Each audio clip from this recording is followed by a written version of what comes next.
Hi friends, ಇದು morning. ನಾನು ಹೀರೆಕಾಯಿ ಪಲ್ಯ ಮಾಡೋಣ ಅಂತ ಇದ್ದೆ. ಬೆಳಗ್ಗೆ 5 ಗಂಟೆಗೆ ಮಾಡ್ತಾಯಿದ್ದೆ. ಆಮೇಲೆ ನಾನು ಊರಿಗೆ ಬೇರೆ ಹೋಗ್ಬೇಕಿತ್ತಲ್ಲ, ಅದಕ್ಕೆ ಇದೆಲ್ಲ ಕಟ್ ಮಾಡಿದ್ದೆ. ಕರೆಂಟ್ ಹೋಗ್ಬಿಟ್ಟಿದ್ವು, ಹಾಗೆ ತೋರಿಸ್ತಾ ಇದ್ದೆ. ಅದರಲ್ಲೇ ನಾನು ನಿಮಗೆ ಬೆಳಕಲ್ಲಿ ಫಸ್ಟು ಅದೆಲ್ಲ ಹಾಕ್ಬಿಟ್ಟು ಟೊಮೊಟೊ ಎಲ್ಲ ಸಾಫ್ಟ್ ಆಗಬೇಕು ಚೆನ್ನಾಗಿ. ಟೊಮೊಟೊ ಸಾಫ್ಟ್ ಆದಮೇಲೆ ಹೀರೆಕಾಯಿ ಹಾಕ್ಕೊಂಡು, ಹೀರೆಕಾಯಿ ಒಂದು ಸ್ವಲ್ಪ 50% ಸಾಫ್ಟ್ ಆದಮೇಲೆ 50% ಸಾಫ್ಟ್ ಎಲ್ಲ ಆದಮೇಲೆ ಒಂದು ಸ್ವಲ್ಪ ಹೊತ್ತು ಮುಚ್ಚಿ, ಅದೆಲ್ಲ ಸಾಫ್ಟ್ ಆದಮೇಲೆ ಕಾಯಿ ತುರಿ ಮತ್ತು ಕೊತ್ತಂಬರಿ ಸೊಪ್ಪು ಹಾಕಿ ಒಂದು ಸ್ವಲ್ಪ ಸಾಂಬಾರು ಪೌಡ್ರ್ ಹಾಕಿ ಮಿಕ್ಸ್ ಮಾಡಿ ಇನ್ನೊಂದು 80% ಕುಕ್ ಮಾಡಿಕೊಂಡ್ರೆ ಪಲ್ಯ ರೆಡಿ ಆಗುತ್ತೆ. ಫುಲ್ಲು ಸಾಫ್ಟ್ ಆದರೆ ಚೆನ್ನಾಗಿರಲ್ಲ ಪಲ್ಯ. ಇಷ್ಟು 80% ಆದರೆ ಸಾಕು. ಅದಾದಮೇಲೆ ನಾನು ಕಡುಬು ಕೂಡ ಹಾಕಿದ್ದೆ. ಚಪಾತಿ ಕೂಡ ಬೇಯಿಸ್ತಾಯಿದ್ರು ನಮ್ಮ ಹಸ್ಬೆಂಡು. ನಾನು ಈ ಕಡೆ ಕಡುಬು ಮಾಡ್ತಾಯಿದ್ದೆ. ಮತ್ತು ಮಕ್ಕಳಿಗೆಲ್ಲ ಸ್ಮೂತಿ ಮಾಡೋಣ ಅಂತ ಸ್ಮೂತಿ ಕೂಡ ರೆಡಿ ಮಾಡಿದ್ದೆ.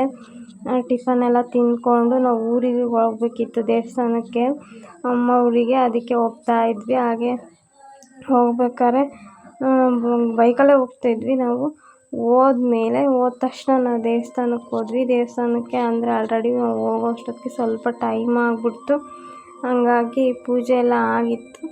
ಆದ್ರೂ ದರ್ಶನ ಎಲ್ಲ ಮಾಡಿಕೊಂಡು ಮಂಗಳಾರತಿ ಎಲ್ಲ ತಗೊಂಡು ನಾವು ಬಂದ್ವಿ. ನಿಮಗೂ ಹಾಗೆ ತೋರಿಸೋಣ ಅಂತ ನನ್ನ ಮಗ ನಿಮಗೆಲ್ಲ ಹಾಯ್ ಮಾಡ್ತಾ ಇದ್ದಾನೆ. ಅದನ್ನು ನಿಮ್ಗೊಂದ್ಸಲ ಒಂದು ಕ್ಲಿಪ್ಪಿಂಗ್ ತೋರಿಸಿದೆ. ಅವನು ತುಂಬ ದೇವಸ್ಥಾನಕ್ಕೆ ಬಂದಮೇಲೆ ತುಂಬ ಎಕ್ಸೈಟಾಗಿದ್ದ.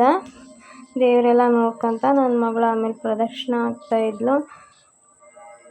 ಇದು ನಮ್ಮೂರ ದೇವರು. ನಾನು ಹುಟ್ಟಿ ಬೆಳೆದಿರೋ ಊರಲ್ಲಿರೋ ದೇವರಿದು.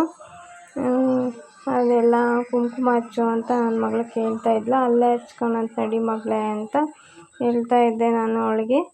ಅದೆಲ್ಲ ಪ್ರದಕ್ಷಿಣೆ ಎಲ್ಲ ಹಾಕಿ ನಾವು ಮಂಗಳಾರತಿ ಎಲ್ಲ ಮಾಡಿಸ್ಕೊಂಡು ಆಂಜನೇಯನ ದೇವಸ್ಥಾನಕ್ಕೂ ಕೂಡ ಹೋಗಿದ್ವಿ. ಅಲ್ಲಿ ವಿಡಿಯೋ ಮಾಡೋಕ್ಕಾಗಲಿಲ್ಲ ನನಗೆ.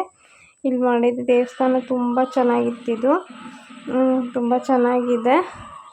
ಇದು ಒಳಗೆ ಗರ್ಭಗುಡಿಯಲ್ಲಿರೋ ದೇವಸ್ಥಾನ. ಅದೆಲ್ಲ ಆದಮೇಲೆ ನಾವು ಊರಿಗೂ ಕೂಡ ಹಾಗೆ ಹಂಗೆ ಬಂದ್ವಿ. ಅಮ್ಮ ಮನೆಯಲ್ಲಿ ಒಂದು ವಿಡಿಯೋ ಹಾಗೆ ತಗೊಂಡಿದ್ದಿದ್ದು ಅಲ್ಲಿದ್ದಾಗ. ಇದು ಅವ್ವ ಪಾಪ ನಿಂತ್ಕೊಂಡಿದೆ. ಇವ್ನು ನಾಯಿ ತೋರಿಸು ಬಾ, ನಾಯಿ ತೋರಿಸು.